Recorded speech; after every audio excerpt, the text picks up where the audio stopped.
Girls, I would say keep feminine products with you. I would say the first day, what to expect, getting lost. In all reality, the first few days of school, your teachers will do icebreakers that kind of force you into communicating with your peers.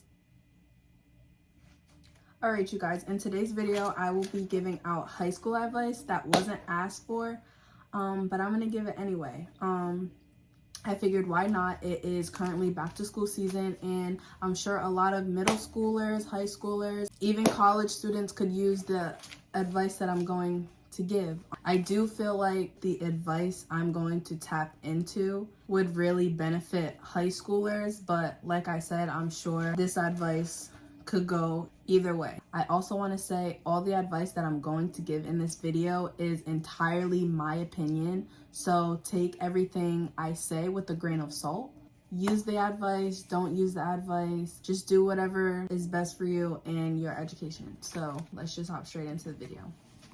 I want to start with the first day, what to expect. I would say don't be nervous. There's really nothing to be nervous about.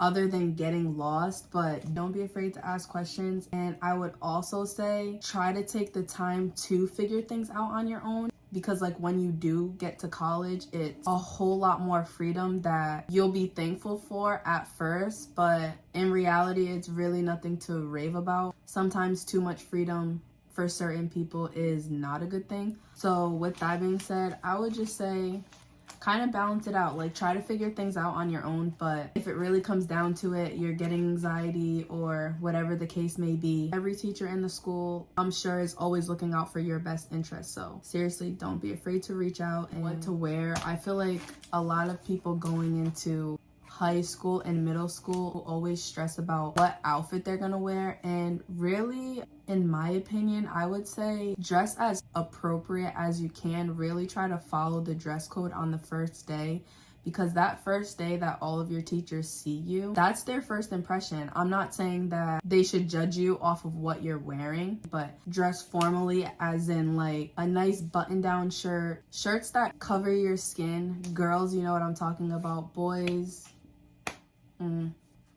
you guys are boys. You guys wear whatever, but girls, I would say like a simple button down, or just whatever shirt you're wearing, make sure it's covering your skin. Dress as appropriate as you can, as that'll be the first time any of your teachers are seeing you and you're hearing it now. The first impression is literally everything, guys. But don't take too much time stressing on what to wear, because it's really not that serious. You're there to learn, you're there to get your education. Clothes shouldn't be something to stress about.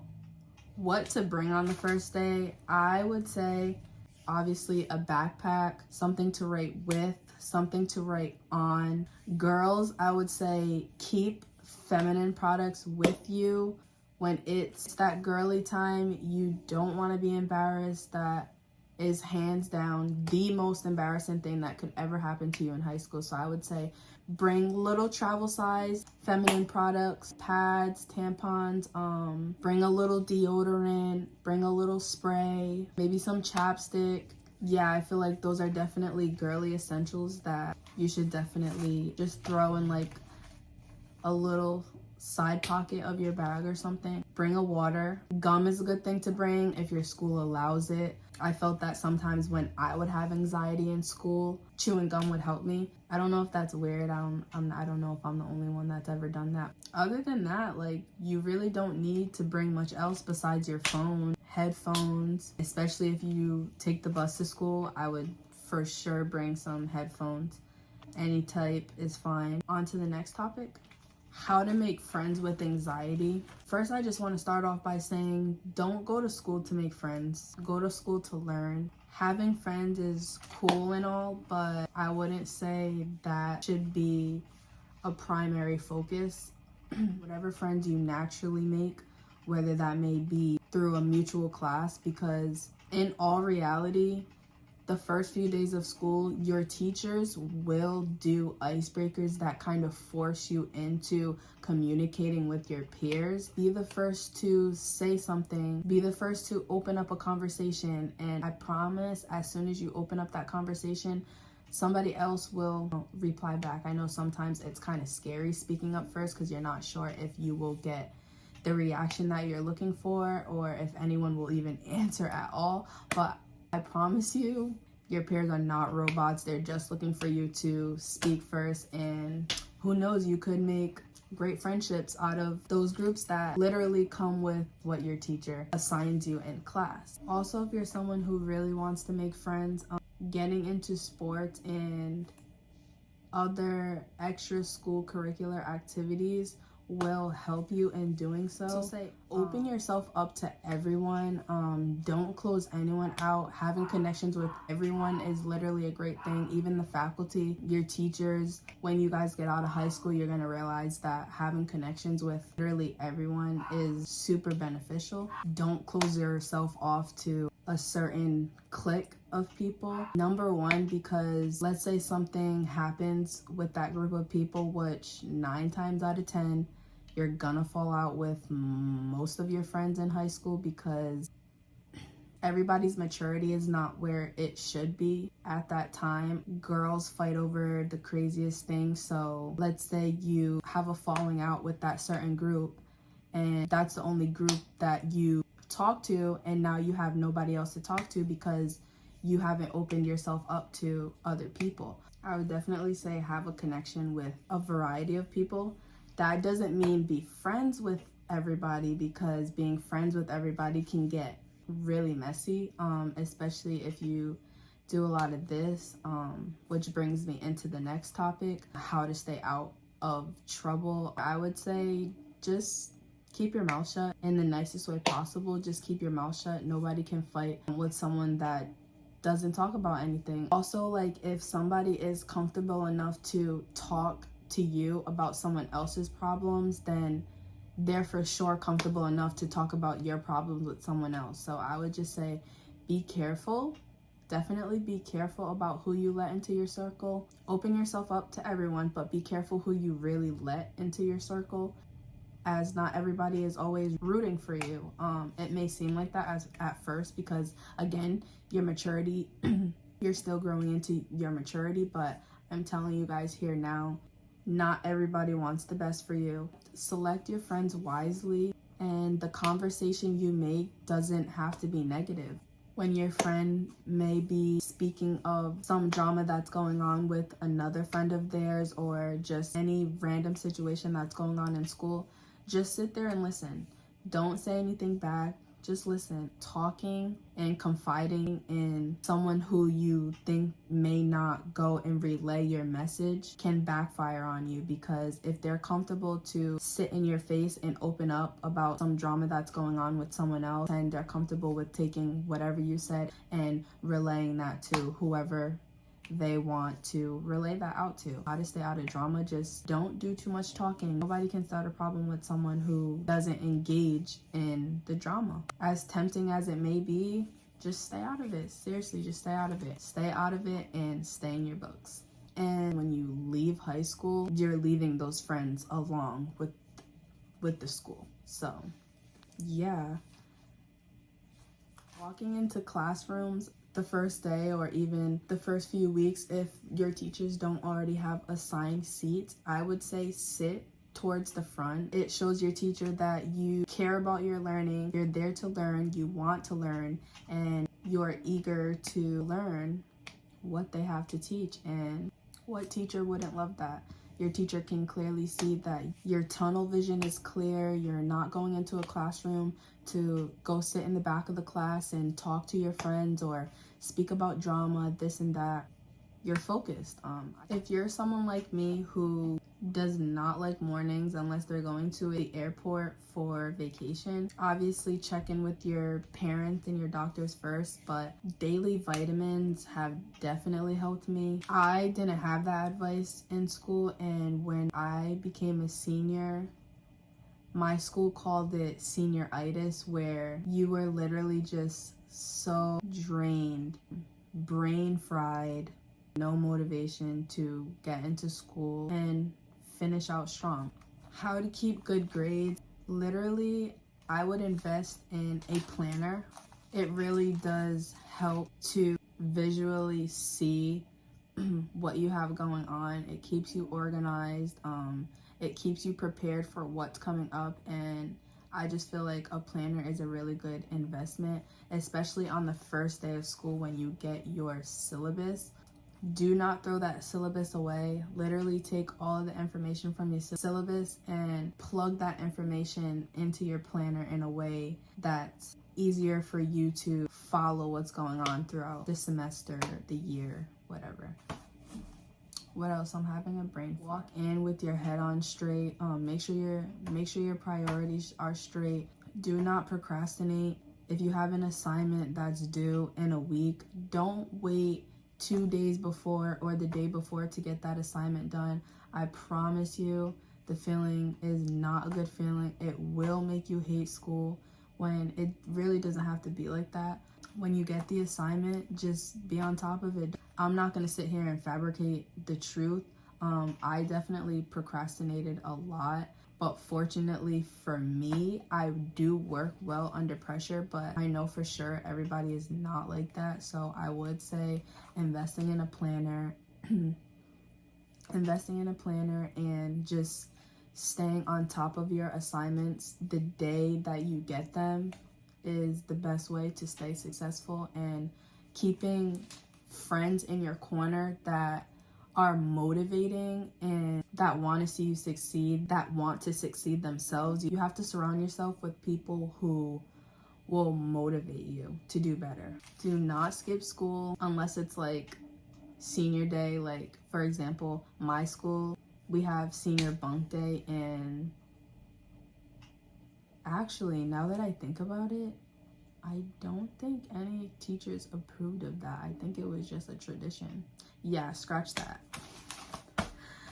Do not skip school, guys. And when you get out of high school, college, whatever, you're going to wish that you didn't want to get out of school so quickly. Embrace high school. Oh, great advice I also want to give is look into colleges early. As a freshman and even a sophomore, even a junior, you will have a lot of time to look into that. But I promise you, when senior year comes, it's not going to feel like you had a lot of time.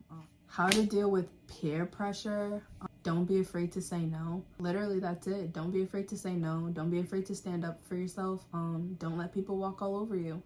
If you're someone who really wants to make memories in high school and wants to make an impact on a lot of people, invest yourself in school committees, in school sports, all of that. People who do sports are a lot more recognizable. I would definitely say doing sports will get you the friends that you are looking for. Literally, sports are so versatile.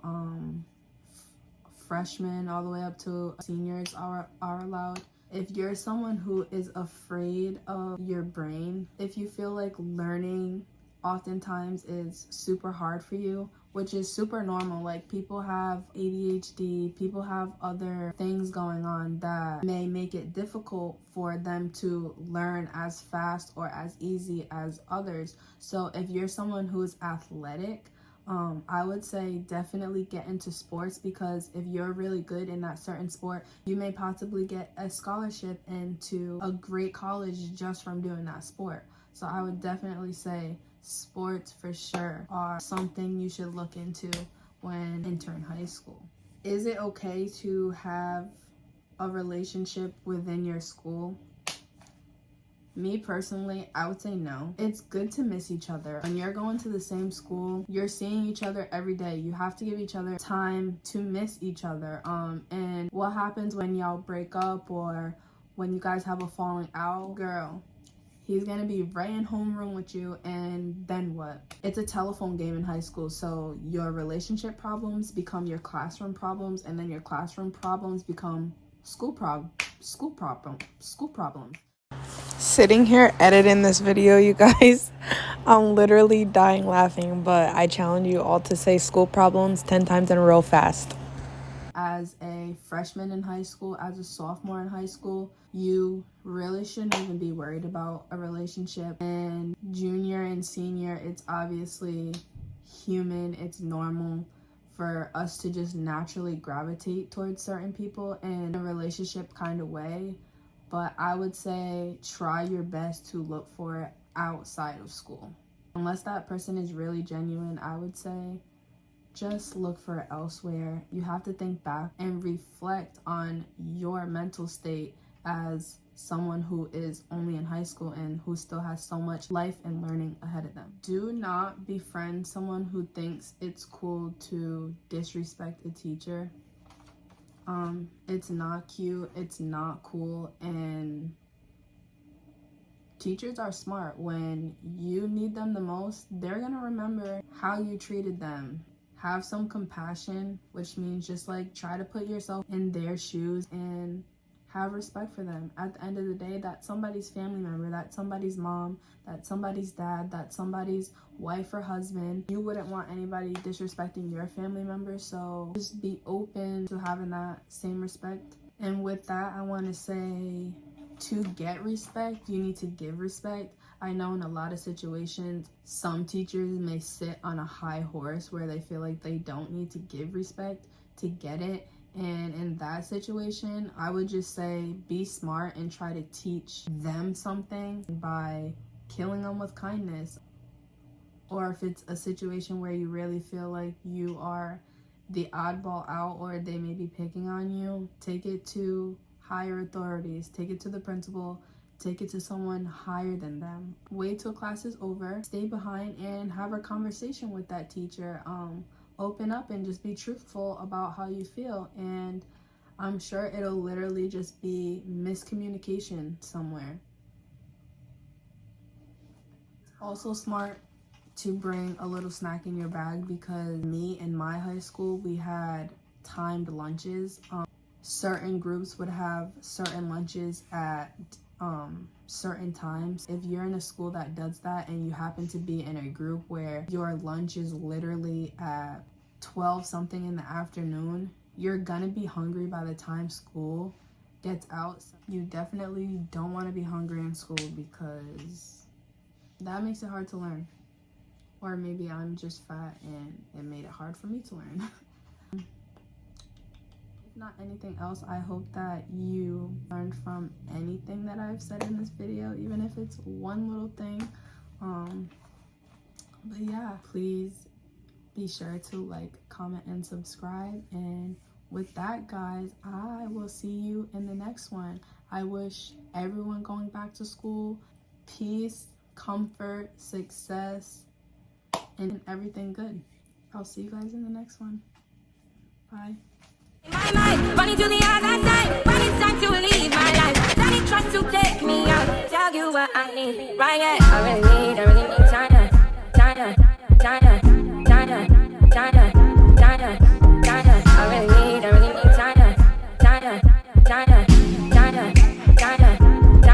I wake up to my mind, it runs. I wake up to